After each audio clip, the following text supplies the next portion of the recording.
все, что можно было и в правовом поле, и в конституционном, и во всех юридических аспектах все предыдущие высказали. Давным-давно здесь как бы дана и правовая, и вся какая может быть оценка всему происходящему, поэтому я не буду как бы повторяться.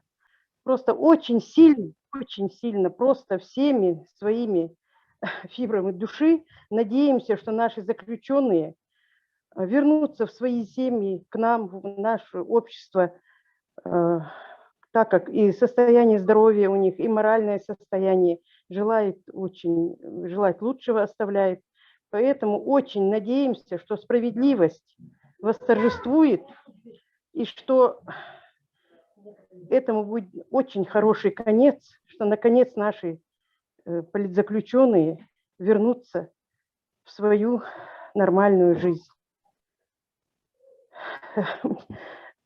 Просто эмоции переполняют, сказать хочется очень многого.